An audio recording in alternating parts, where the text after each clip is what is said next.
गांवों की कुछ संस्कृति ऐसी है, इतनी दयालुता का उनको भाव होता है, गलत लोगों का संग दे देते हैं। गलत लोगों का संग मत देना, यही जीवन की बहुत बड़ी पूजा है। गलत लोगों का समर्थन मत करना, गलत लोगों का साथ मत देना। गलत तो गलत ही है, भगवान कृष्ण का ये कहना है। गलत लोगों का संग देना नहीं है, नहीं तो गलत लोग जो पाप करते हैं उनका संग देने वाले उतने ही अपराधी हैं। ये अंगद ने रामायण के लंका कांड में बात कही। इसलिए गलत का तो संग देना ही नहीं है, चाहे कोर्ट कचहरी कहीं की भी बात हो, उनका साथ नहीं देना।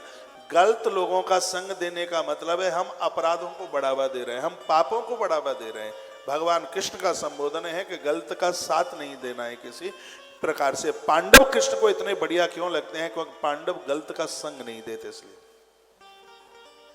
तो भगवान कृष्ण बोले चल मैं तुझे ही पूछ लेता हूं, तो काय के लिए कहा उसने का युद्ध होगा, हमें आपका सहयोग चाहिए। तो भगवान ने एक ऐसी बात बोली कि जिसमें भगवान एक गलत के संग में खड़े ना हो। तो कृष्ण बोले अरे भैया दुर्योधन गांधारी नंदन, इस युद्ध में मैंने एक संकल्प ले लिया है।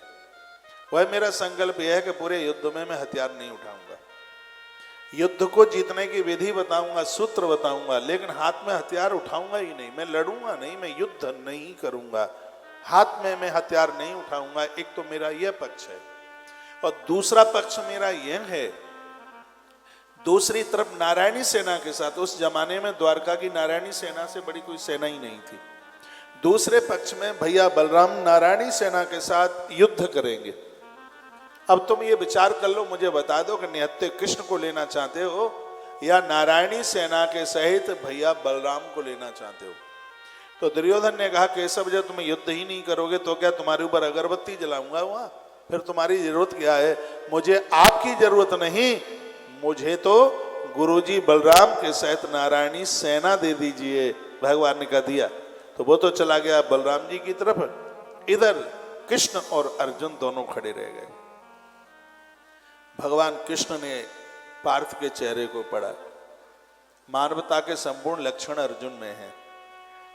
कृष्ण की आंख में आंसू आ गए और कहने लगे कृष्ण धनंजय मैं तुम्हें कुछ नहीं दे पाया। नारायणी सेना भी चली गई और दाऊ दादा भी चले गए। बलराम जी तो कितने योद्धा हैं, काल भी उनका सामना करता नहीं है।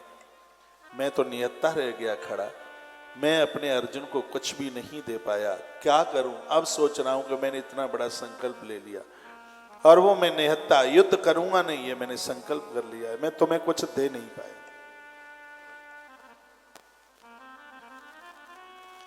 अर्जुन की आंखें भर आई, अर्जुन रो पड़े। अर्जुन ने कहा भगवान प्रभु हम संपदा के लिए आपके हाथ में हथियार उठवाएंगे? हे माधव मैं आपके चरणों में प्रार्थना करके कह रहा हूं, बस सुन लीजिए, मैं हृदय से बोल रहा हूं। हमें नारायणी सेना नहीं चाहिए, हमें कोई वस्तु नहीं चाहिए। हे केशव मैं हृदय से बोल रहा हूं, द्वारका की नारायणी सेना लेकर के मुझे विजय भी मिल जाए तो उसको मैं अपनी पराजय समझूंगा, और द्वारका के नारायण को लेकर के मेरी पराजय भी हो जाए तो मैं उसको अपनी विजय समझूंगा। मुझे द्वारका की नारायणी सेना नहीं, मुझे द्वारका का नारायण चाहिए। भगवान सिर्फ मेरे रथ में बैठे रहना,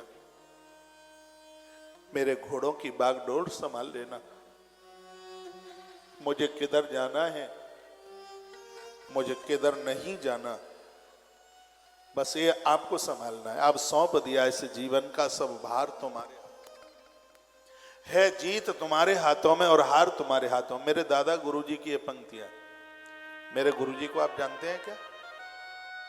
हाँ?